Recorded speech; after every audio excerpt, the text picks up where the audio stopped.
Thanks for tuning into the For Those Made to Do podcast. We are your hosts, Mandy Sahota and Bianca Pavel. This podcast is all about the doers who have achieved career success in the UAE and the stories that go with it.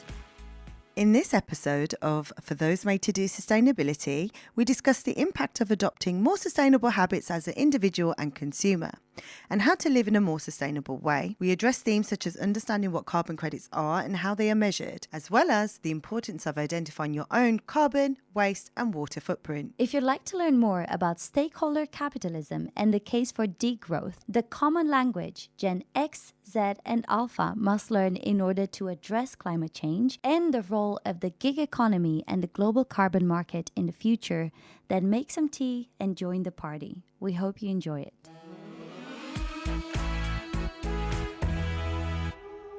Welcome back, everyone, to a new episode of For Those Made to Do. Today, we are unwrapping sustainability, a word that's been making many headlines for the past few years, and a space where ministers, business leaders, academia, and civil society are now turning most of their attention to. Throughout history, there has never been a more pressing challenge to solve with higher stakes for humanity. As world delegates come together to COP28 Dubai this week, we're sitting down with a climate expert to break down where we stand in the race to zero and what priorities we need to set next. So today, we're welcoming Michelle Lee to our studio, a very powerful voice in the climate space. Michelle is the founder of two successful initiatives, Clever Carbon and Women in Climate. She is a TEDx, South by Southwest and Bloomberg speaker, a UN contributor, and a podcaster. Also, she's a Holt alumna from our San Francisco MBA programs. Michelle, we're so excited to sit down with you today and so lucky that COP28 brought you over to Dubai these weeks. How are you today? I'm doing great. I just got into Dubai and very excited to be here with you two. Thank you so much for coming, Michelle. Let's begin with a warm-up question. Bianca and I visited your website, clevercarbon.io, and we took the quiz to measure our own carbon footprints. My results came back with 28 tons of carbon, which seemed quite daunting as a number. So what I would like to ask you is, what is your annual carbon footprint, first of all, and what does 28 tons of CO2 mean, and what does it take to offset it? So my carbon footprint is around 22.1 tons the last time I measured it. And it can change because there are activities that I'm doing, for example, flying to Dubai, that add to my carbon footprint. And just looking at 28 tons, for example, your carbon footprint isolated is a little bit out of context. We need to look at it through the lens of the average in your country, right? So you live in the UAE, and the average footprint there is around 21.4 tons. In the US, the average is around 17.0, and the global average is around 6.3 tons. And there's some context there, right? But the UN also states that we need to be at around 2.1 as a global average by 2030. So that's a lot of work to be done. So a lot of work to do, I think. I think a large part of that 28 tons comes from being an expat and flying back home and to other places. But I'm definitely going to work on it now that I know there's a benchmark. So I mentioned your platform, clevercarbon.io. Could you tell us a bit more about Clever Carbon and your mission? Yeah. So at Clever Carbon, we teach people about carbon footprint in a really hip and fun way. And in my opinion, carbon literacy is the foundation for accelerated climate action that scales, because a lot of people are doing great things, but if you can't measure it and if it doesn't have a scalable impact on carbon, we just don't have a lot of time left. And so we really need to focus on solutions that work and solutions that scale. And, we talk about carbon footprint a lot, but I also want to mention that water footprint is important, waste footprint is important. So we don't want to leave that. We want to keep that in mind as well. But the reason why I think carbon literacy is so important is we understand numbers. Our human brain likes numbers. So when I say to you 6.8 on the Richter scale, you know exactly what that means. And you know you need to call your friends and family that live in a region where a 6.8, earthquake took place. Whereas if I said 2.1 on the Richter scale, you would be like, oh, I'll just text them to see if they're okay. But who knows what the Richter scale is? no one knows what it is, how it's calculated. And the important part is we understand numbers, and it simplifies everything. And the same is true for carbon footprint. We don't really need to know, the complexities behind the calculations, although it is helpful. But, if I told you the average meal that's vegetarian is around 600 grams of CO2 emissions per serving, a serving of chicken is around 1,300 grams of CO2 emissions, and a serving of beef is around 7,700, I don't have to say much, right? You already understand the impact and the scale, and you can make more informed decisions, whatever those decisions are. And so at Clever Carbon, we teach the basics like that, but we also help people understand the bigger picture. So in October, the average CO2 concentration in the atmosphere was around 418 parts per million, right? So parts per million is kind of like the Richter scale.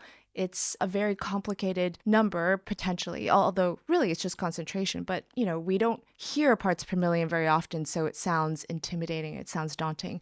But at the end of the day, it's a number. In October, it was 418.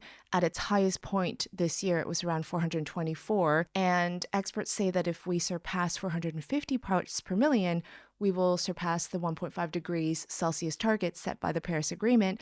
And we need to be at or below 350 parts per million for a thriving planet.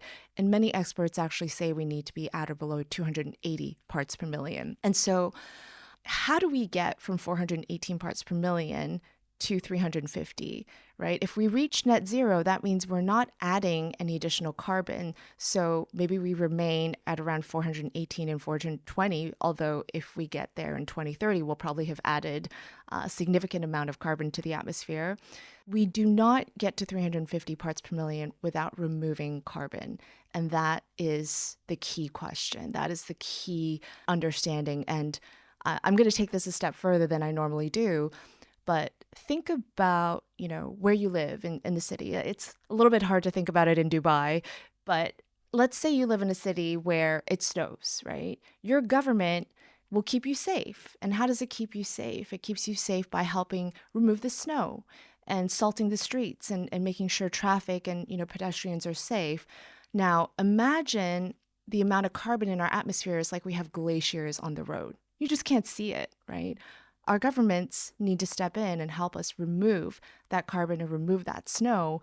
But unless people are carbon literate, we don't really understand the problem and the challenge. That's really, really interesting to learn about. And I think it's something that everybody needs to learn more of.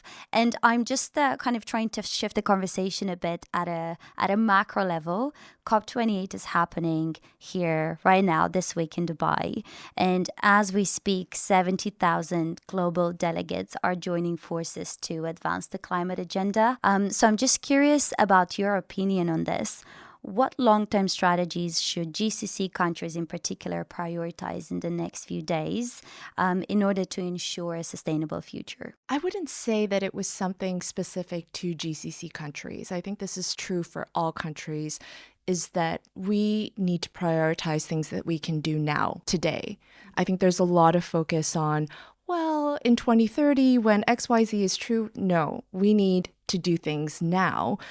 And some of those things that we can already tackle today is, for example, food and the way we consume food, whether it's food waste, the type of food, going more plant-based. We need to do those things because global emissions, from a food perspective, agriculture and animal raising makes up about 25% of global emissions, and commercial flying makes up only about 2.1%. So collectively, if we made more changes to our food system, we could actually get more scale and reduce our impact. So I think it's important that we focus also on things that we can do now. I also think that it's important for us to focus on how do we reduce our impact, right? Because there's a lot of talk about renewable energy. Let's bring more renewable energy online. But that's actually very energy intensive. And today, most of it is actually being brought online by fossil fuels because it's the main resource that we have today. There's nothing wrong. It's not good or bad. It's just the facts and the truth. But how do we reduce our need for energy in the future?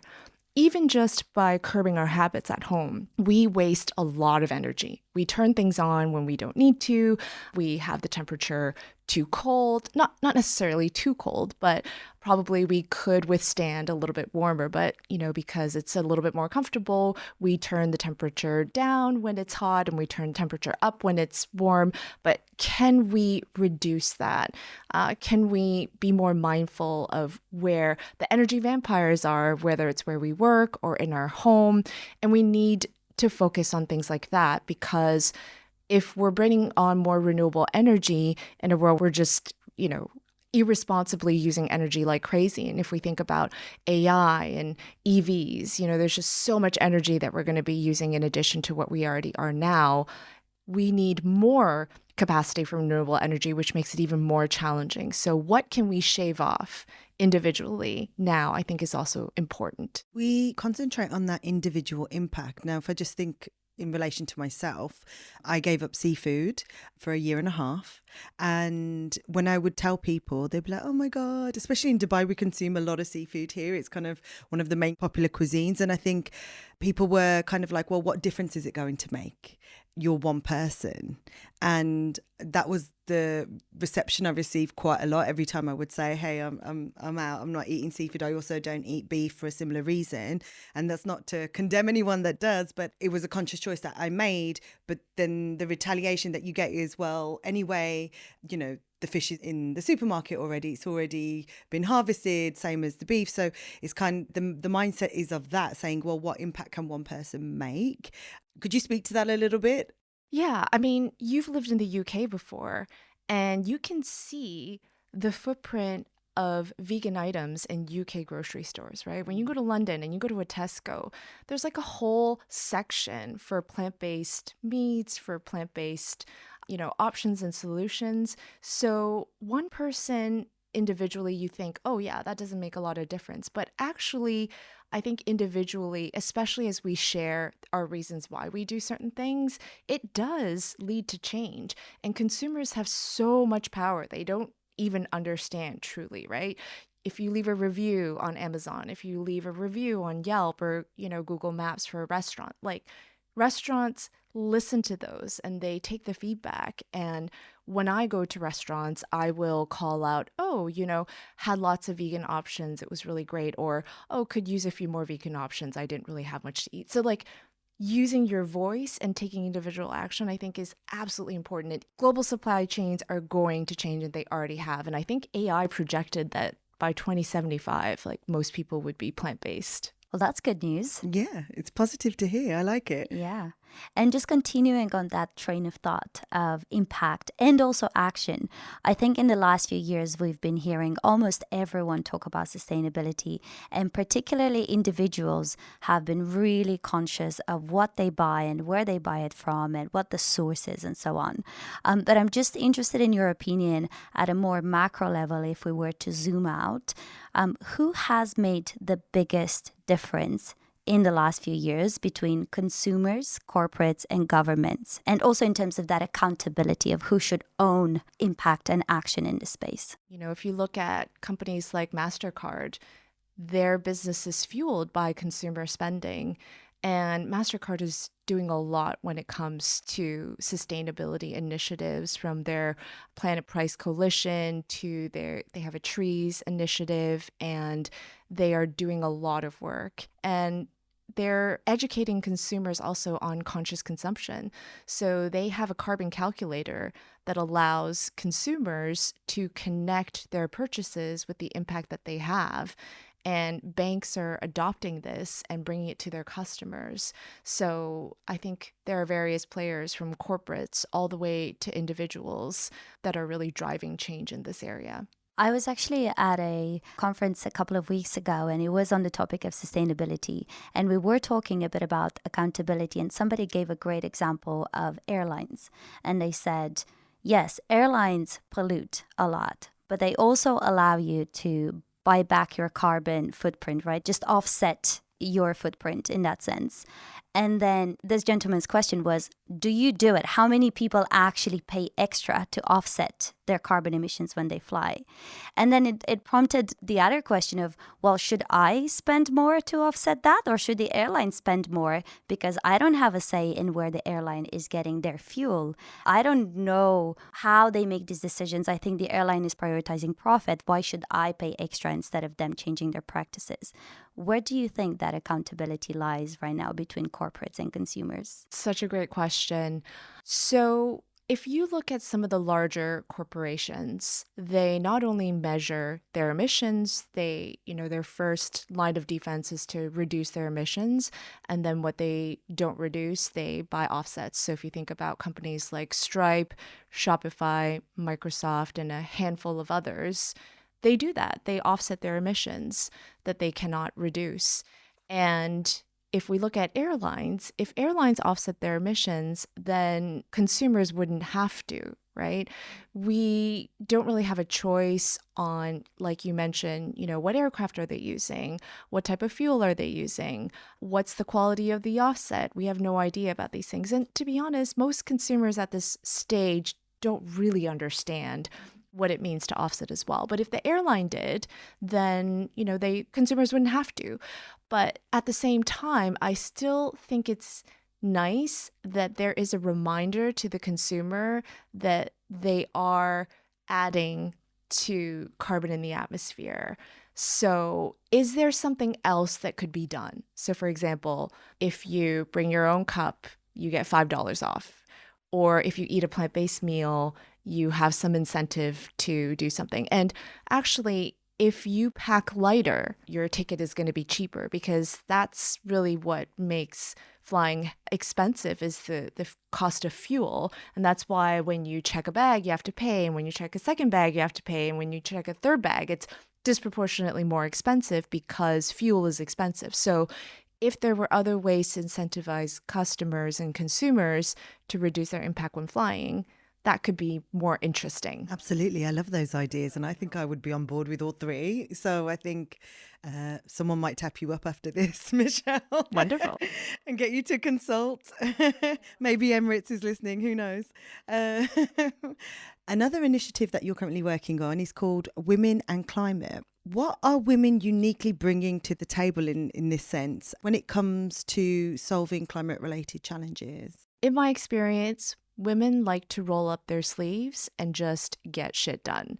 If I think about Clever Carbon and probably the 20 to 25 volunteers and interns we brought through since the last 3 years, 96 or 97% of them are women.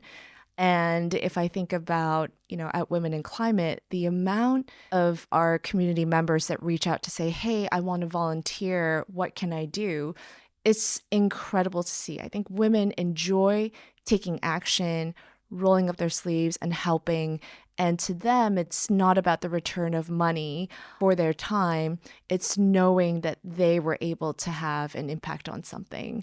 So I think that women just take action in general, and they enjoy it. So if I also think about things that we can do today, let's think about composting, right? Composting is something that I enjoy doing.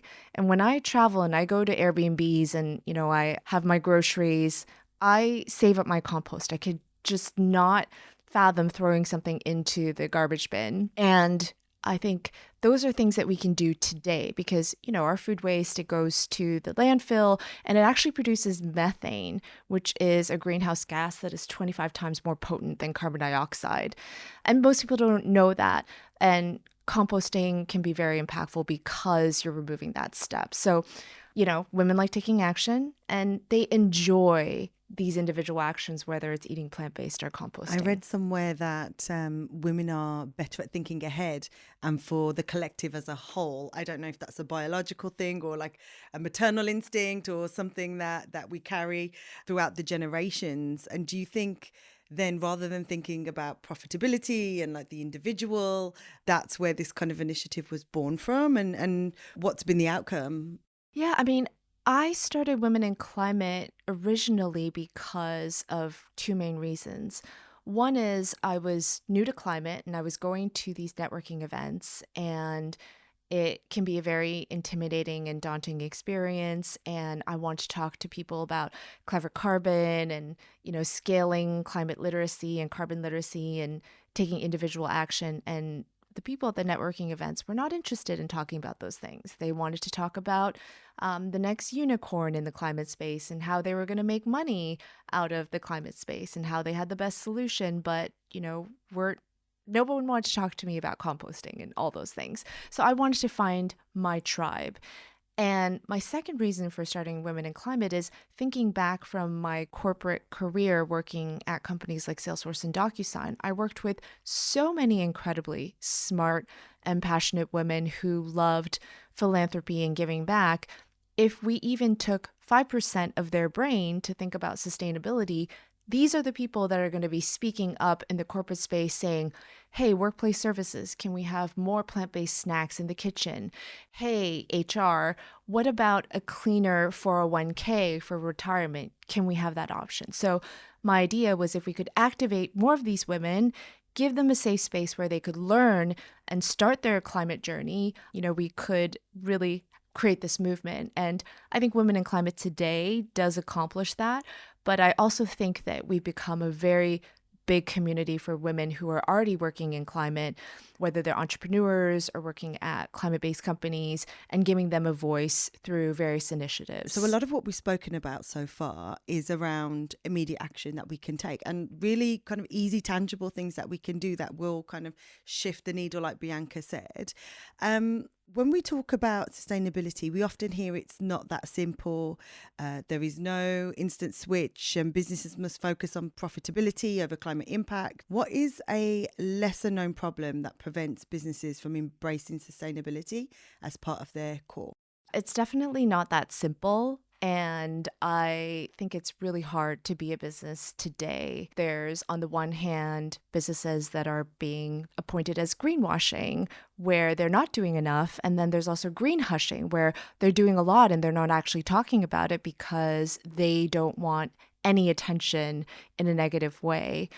And I think that it's very, the normal stuff like profits, right? If you are returning a certain level of profit to your shareholders, if you change, there may be a lull and your margins may go down and your investors and your shareholders may be upset. And if you take a look at Unilever, they're a really interesting example where they really took a hard stance and their previous CEO took many measures and actually sacrificed profit for a while for a longer term sustainability plan that would actually be better for the business. And now that a new CEO has stepped in, they've changed a lot of those things and they've walked back some of their, promises. So I think sometimes we don't think about investors as being a key stakeholder, but they are. And investors can really go either way. They can actually drive your business to be more sustainable, or they could drive your business to really focus on the margins today. So we think about like supply chains and whatnot, but investors actually play a really important role as well. And looking at a company's investors, I think will tell you a lot about their sustainability initiatives. And on this topic of greenwashing, do you have any kind of indicators that you could share with us to help us identify these brands a little bit more and do a bit more diligence, I guess, when we're engaging, if we do want to take a more conscious approach where we're putting our buying power and our spending power as well? Yeah, I would say looking at the transparency of the company and of the initiatives that they have. If they claim a certain thing, can you actually track and see the data to back what they're doing? Sometimes companies have labels. So for example, carbon labels, where they will share the emissions of the entire life cycle of the product. That's a very transparent way to share data. And especially if they have a write-up on the methodology, that's even better. And some brands that are doing that today include Allbirds. They're a shoe company based in the US. And there's also Panties. They're a Brazilian period underwear brand. And they both carbon label and they write up how they do it. And not saying that everything is perfect, but trying your best and being transparent is important. And I actually don't have a problem with greenwashing. I know this is a controversial statement, but I would rather companies, talk about sustainability initiatives than not talk about it. And I think at some point, governments will have to come in to regulate and put some policies in place to make sure companies are actually doing those things and set certain standards, right? When, we first started with calories and nutrition labels, there probably wasn't a lot of guide rails around that, but now there is. And there's a consistent framework that we use.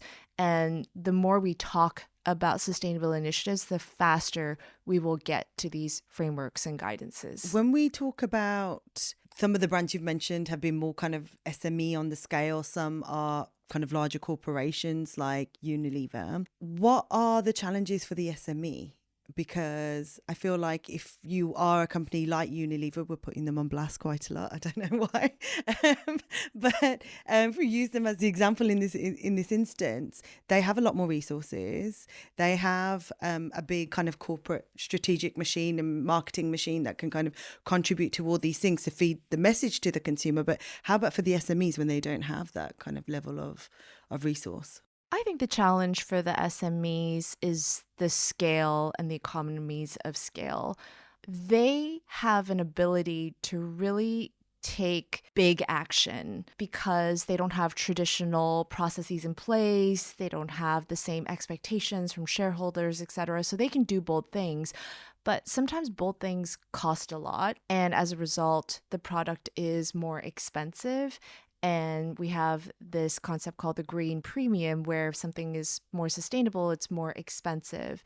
And unless you reach scale, you cannot bring the price down. So I think that's really what is challenging for SMEs, and also educating consumers to then shift their spending to those SMEs. Reaching that large audience is also very, very tricky. Yeah, it can be quite difficult because there's a bigger conversation there around affordability and who can afford to go organic, sustainable, even vegan. When you look at plant-based alternatives, sometimes they can cost as much or even more than meat in some cases. I've definitely found that to be the case here in Dubai. When I was looking at some products from Beyond Meat, the burgers were actually more expensive than the beef burgers on the rack. So there really is that point of we would all love, as consumers, would all love to jump on that wagon to support sustainable practices, to buy from sustainable businesses, but can we actually afford that on the long term? So until, like you said, we reach that economy of scale, there is going to be a divide between those that can do it and those that would want to do it but can't quite do it yet. So on that note of what kind of unifies us, intergenerationally speaking, I think that global warming in particular is one of the biggest challenges and biggest opportunities that us millennials and also Gen Zers and Gen Alpha, who are coming behind them, who are very young right now, they're in school, will ever have to come together to solve. But in order to get there, I think we all need to agree on what is important.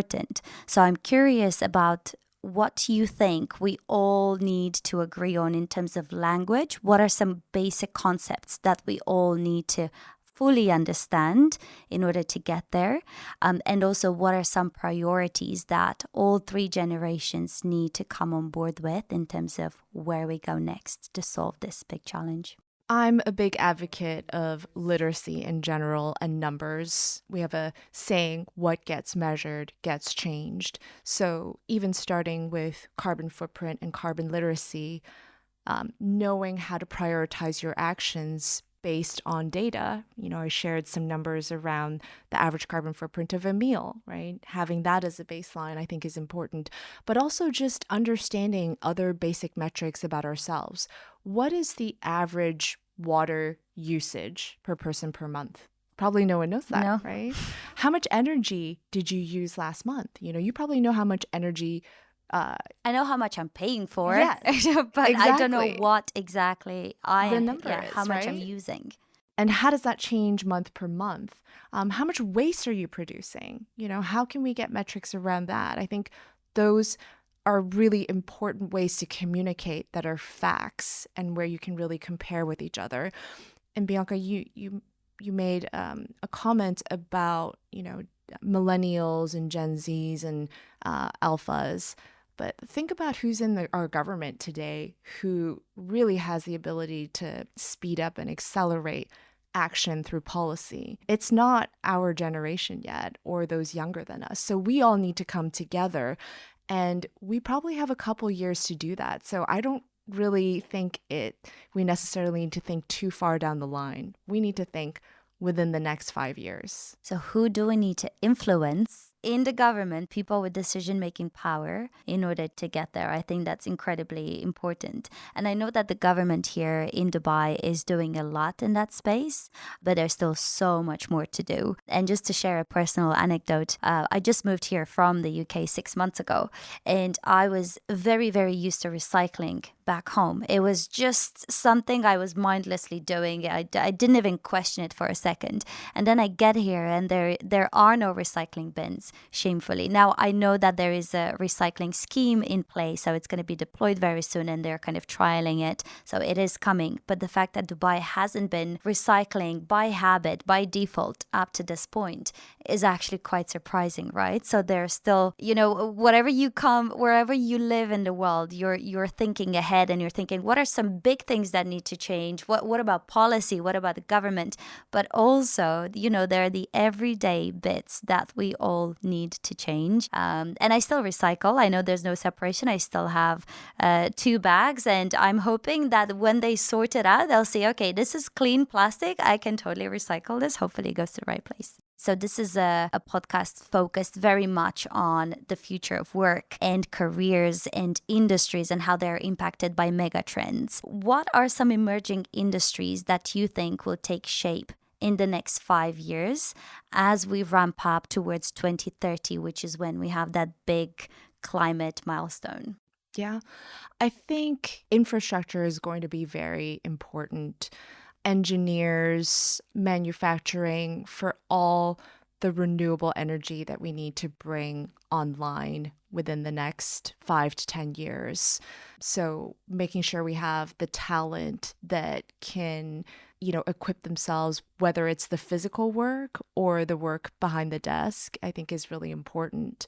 There's also a lot of talk about carbon markets and the different carbon credits and different initiatives and projects that can help remove carbon. And I just had a conversation with a professor at UCLA on this. He's working on a project that essentially removes CO2 from water, from our oceans. And it's very hard to find students and to find engineers to be staffed in those projects because there's so many different options out there, and the longevity of this ocean-related project is not proven yet. So it's very hard to recruit. So, if we have more people who are educated in this space and, bringing even carbon into the curriculum, I'm sure there are universities out there that are doing that today, will be really, really important. And just because you touched on that, can I bring you back to carbon markets? Can we just explain what it is? Yeah, so there are 2 types of carbon markets. There's the voluntary market and there's the involuntary market. And essentially, governments have some certain rules for high emitting industries where they have to offset some of their emissions, and that's the involuntary market. And then there's the voluntary market where you bring on carbon credits that regular companies can buy. There's no mandate for these companies to essentially purchase these credits, but because they want to do good business or because they want to be a good corporate citizen, they may go and purchase these credits. And so essentially, we're going to see a big shift in terms of the volume of credits being put onto the market, the voluntary market. We're already seeing that with companies like Microsoft committing to going real zero, which is different from net zero. But we have some challenges today in terms of bringing on high quality carbon credits. It's very hard to measure. The technology can be really difficult and it's expensive. So if you have a carbon removal credit versus a carbon reduction credit, there's also differences in there. So it's a very complicated landscape. And, I kind of work at the surface there. I'm not a deep expert, but yeah, there's already existing infrastructure today to purchase offsets. That's really interesting. Is this in a global setting, do you think? Because, at the very beginning, you said that there are people that emit 28 tons and and the global average is 6.1 tons, right? So I think it's fair to assume that in some parts of the world, we have less emissions or we don't track those emissions as efficiently. And then in other parts of the world, we have more. Are we looking at a global carbon market? It's already global today. Yeah. Some countries will have their own, but there's around the world from Africa all the way to, Europe and North America, there's already credits available. And a lot of the projects are very global in nature. So you've had this fantastic opportunity of coming to Dubai to attend COP28. So I was quite curious to understand what's your motivation and what do you hope to get from attending an event like this? I have two main motivations. I want to raise the volume on the literacy piece, and that leads to the what we can do now piece. And how do we scale climate solutions that actually work? I think that there's a lot of talk around everything, and there's a lot of noise around what can we do for 2030, 2040, and beyond. But the reason why carbon literacy is so important is because you can do it today. It doesn't cost a lot of money. You don't have to build new infrastructure at all. And it can be done really quickly. And it can help more people take action in a way that is meaningful. So I want to continue to raise the volume on that. And we'll actually have a panel in the Green Zone where we will be talking about carbon literacy with Martina Donlan from the UN. She leads the Act Now campaign on individual action, as well as Ellen Jakowski, who is the Chief Sustainability Officer at MasterCard. And, MasterCard does a lot of work around carbon literacy as well, and they have the carbon calculator. So that is one of my motivations. My second motivation is to represent our women in climate community. We have thousands of people all over the world who care deeply about the planet and want to take climate action. Some of them are here in person, and a lot of them cannot be.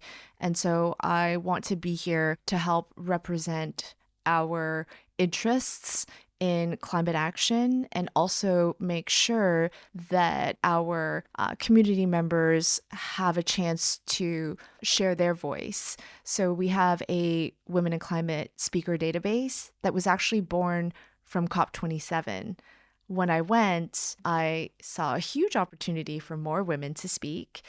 And 6 months later, we launched the speaker database in about May. We had maybe 100 speakers when we launched, which was really not bad at all.